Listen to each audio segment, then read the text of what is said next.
Bro, I just gotta tell you, Rogue One is probably the worst movie of all time. Have you seen Rise of the Skywalker?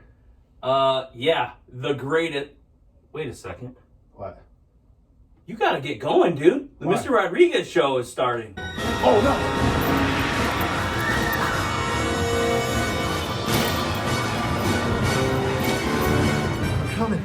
I'm coming.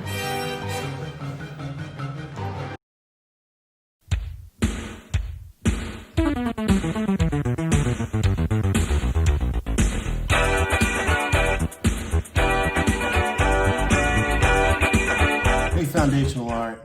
Mr. Rodriguez here, bringing foundational art to you through the Mr. Rodriguez Show. I explained that there would be this portion through Google Sites where we would visit each other this way because of the weird schedule that is starting off the year and me being gone for an entire week. This is where we're going to pick that up here. I've already given you, your paper and the picture of the sculpture that you are going to draw. And I've already explained how this uses line, shape, and value, which is 3 of our elements of arts that we're going to cover in this project. I'm going to give you just a little background here about some sculpture because I said there was an art history aspect to everything, and then I'm going to kind of just work you through the project and draw through a project. It might be in warp speed and stuff like that. It might be in like a fast-paced warp speed, but just kind of give you an idea of how we go about and do a drawing like this. If there's one thing that comes to your mind when you think about the history of art, there's a couple of things. The Mona Lisa, the Last Supper, and then statues. Statues are a staple of art history. They've been around since literally the beginning of art history, and I'm going to show you. Now, when I say statue, I mean it by the definition of a statue. That means it is a sculpture that is carved of an animal or a human that is either life-size or bigger. That is, by definition, a sculpture. You see them all over the place. You see them all over the world, in every single culture, in every culture of art history. You see that statues are a very prominent thing. Imagine taking a piece of stone, a big stone, and carving it into a meticulous piece that looks almost lifelike.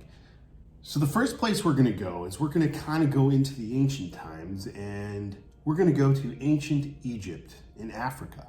Is Egypt the first place that a statue shows up? No, it's not, but it's a good start. Why? Because these statues were pretty magnificent. They were gigantic, and frankly, they're timeless. This is the Great Sphinx. It is 65 feet tall, partnering with the pyramids of Giza. It is a staple of the Egyptian landscape. You've seen this before. It shows up in movies, it shows up in cartoons. You have seen it before without actually knowing what it is. This monumental statue is just a good example of how powerful the pharaoh system was. Ancient Egypt was run by pharaohs.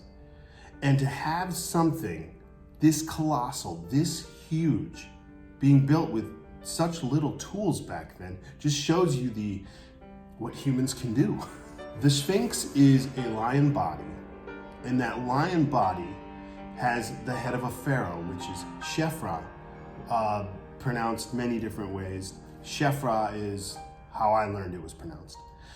It's a lion head with the head of Shefra, the pharaoh, an ancient pharaoh, on there. And that just, if you connect the two things, lion, king of the jungle, a powerful animal, pharaoh, powerful person, that's immense power right there. And cats were very important to Egyptian culture too. This must have been an illuminating sight. It was discovered in the 1870s, so there's been a lot of erosion from when it was built back in, I think it was dated to 26 BCE. That's a long time. And if it's beaten by sand and rock and wind and all that stuff, you're gonna have some natural erosion going on.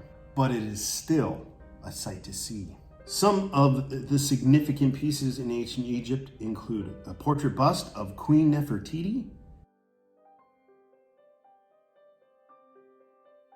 the headdress of King Tut,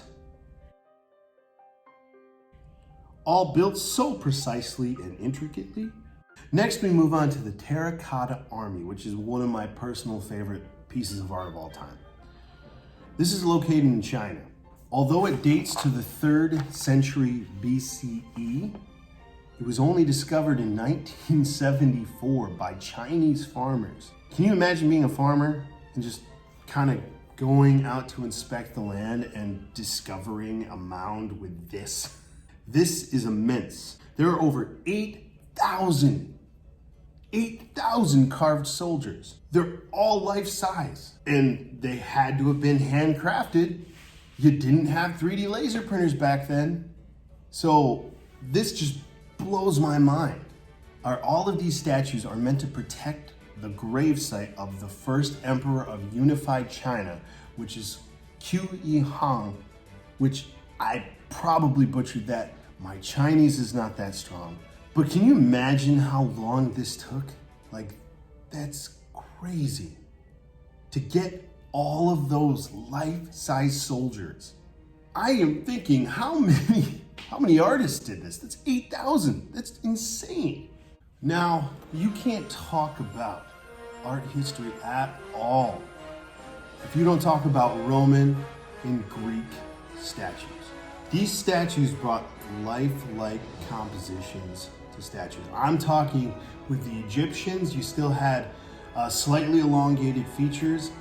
With Roman and Greek, where Greek came first and then Roman came, you got such precise human composition that to this day it's still mind-bending to me. The way they used fabric on clothing and made it look like fabric in sheets was astounding. In the art history timeline, there was a brief gap between Greek and Roman that they're given their own periods, the Greek, classical period and the Roman classical period. But the Greeks started it and the Romans just enhanced it.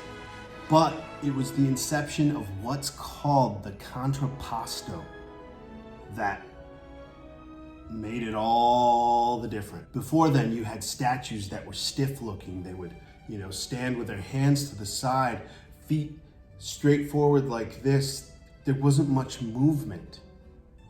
The contrapposto changed that. It was cultivating with Greek art. It is a statue that is evenly balanced. 1 foot forward, one slightly to the back, legs slightly bent, and it evenly made it balanced, but also gave it this lifelike look. The legs are given a rigid stance, which is naturally how most of us stand when we're just standing around. Legs are slightly bent, we're not knees straight. This style was so precise that it brought such naturalism to these statues that these periods were given that classical feel to it. That's why it's referred to as Greek classical and Roman classical, because it's looked upon with such esteem. It's looked upon as such an important period of art. There's so much influence. The Greek classical period and the Roman classical period inspired the Renaissance, the Italian Renaissance, where we did get the Mona Lisa, the Last Supper. Now, why would we do sculptures for a drawing project? Simple. You take a photo of a sculpture, a 2D black and white photo. You see contrast, value. Hey, you see line work, you see shape. 3 of the things that we're covering with the elements of art. If I look at this terracotta soldier right here, many of you have this one selected as your piece to draw. I can see lights and I can see darks. I see hard contrast where the light goes from light to dark like that. There's no gradual transition. And I see soft contrast where it gradually gets darker. When it gradually gets darker, you have to pay attention to the grays. And the grays are their own scales too, from lights to darks. You have light grays, mid grays, dark grays. All things that we're gonna pay attention to here. All right, so what I'm gonna do here is I'm gonna actually walk you through a drawing here. And I've chosen this one. And some of you have picked this one. I picked this one because it's one of the more difficult ones, and I appreciate a challenge. So what I'm gonna do is I'm just gonna focus on just the actual figure, the statue. The background, we're not gonna focus on. So I have my piece of paper here. I have my pencil. What I'm gonna do is I'm gonna start to draw. This is gonna go into fast motion, and I'm gonna kind of just stop it as I go to kind of piece it together. What I like to do when I first start out a drawing is I like to break down my drawing into the most basic shapes when it comes down to line and shape. I like to sketch it out. I don't want to try to get it exactly how it is. I like to find the shapes. So kind of just watch how I do this here, okay? I'm gonna use the space on my paper because this is a big paper. I'm not gonna make it super small in one spot. So I'm gonna make it so it's kind of like, here's the head, here's the body. So I'm gonna kind of sketch in where the head's gonna be. It's gonna be right about here. Okay? And then it's gonna be where my shoulders are at. Shoulder right here. The beard comes down right about there. And that's a good start right there. You can see that's my start right there.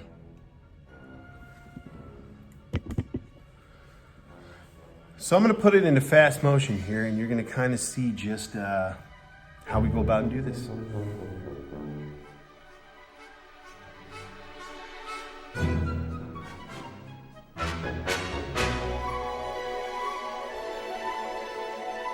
You can see right there what I'm doing is I'm just breaking it down into basic shapes. I'm not addressing value. I'm just working with line. So you can see right in here, if you break all of these down into shapes, this eye, this light spot right here, it's just a basic shape. This is a shape right here. The eye is a shape right there. This part of the nose is just a shape. So I'm just blocking in those shapes right there. Not worrying about the value at all.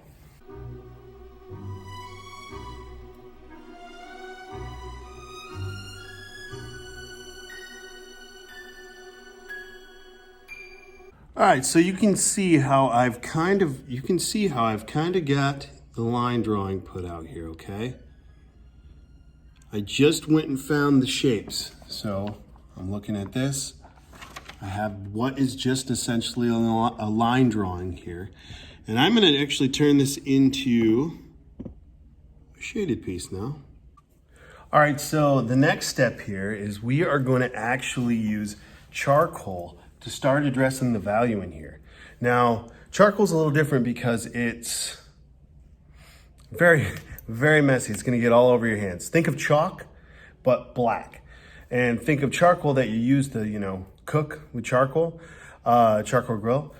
It's gonna be essentially the same thing, except just a little dustier. So have fun with this.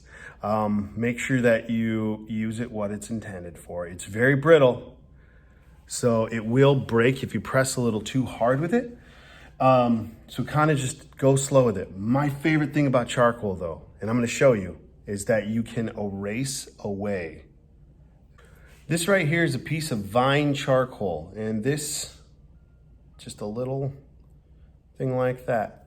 This can go so far, and this is actually one of my favorite things to use when I draw here. So you're gonna go in, and to start with the charcoal, what you are going to do is you're gonna start off with what's called the grays, the mid grays. That means I'm gonna go in and I'm gonna color those spots. I'm gonna go grays, darks, lights, okay? Watch what I mean. I'm looking at this right here, okay? I'm gonna go in, I'm gonna find where all the grays are at. I'm just gonna color them in like I'm using a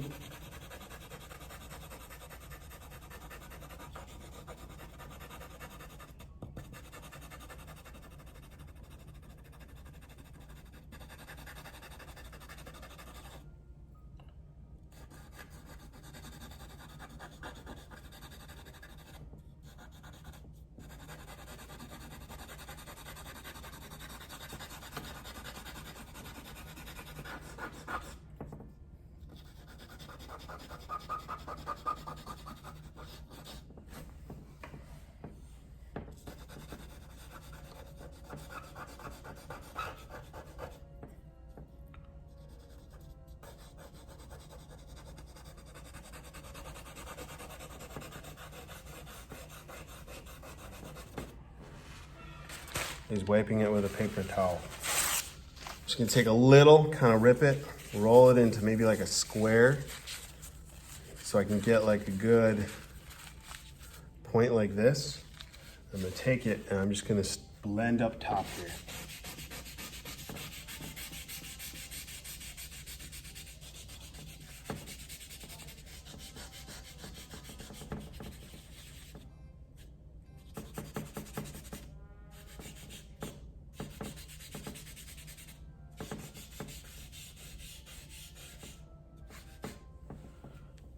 And now what I can do is I can go back and I can kind of keep addressing all the spots here.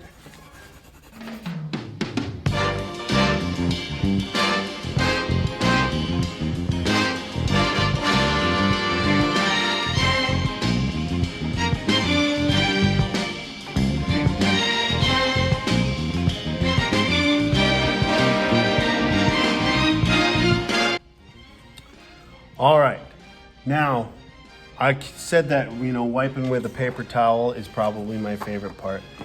This might actually be my favorite part. You're gonna take your pencil eraser, and what you're gonna do is we are gonna pull,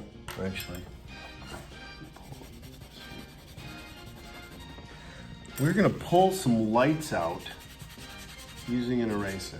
So I'm gonna take a good eraser, a good pencil eraser. I like this to do it. I'm gonna go look for some bright spots here. I see a bright spot on the nose, on the cheek over here, on top of this beard. You're gonna make sure not to rest your arm on there because your arm's gonna get really dirty if you do this, so. And I'm pulling out some good brights right here.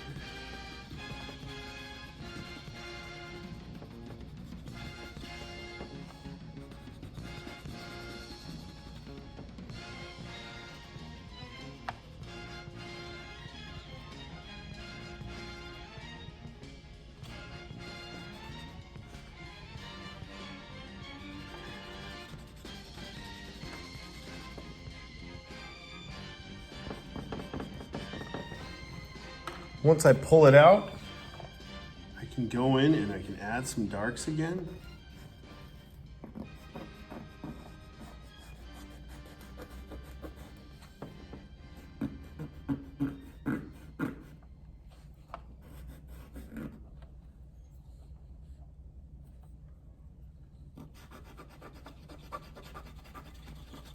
Just like that. Now, due to time constraints, I got a class in like 10 minutes here, as of this filming, you will see the finished product here in class. Just make sure that when you're going through it, pay attention to adding those lights, adding those darks, pulling out those lights, putting those darks back in, your grays. You will all get a piece of charcoal to do this. Good luck.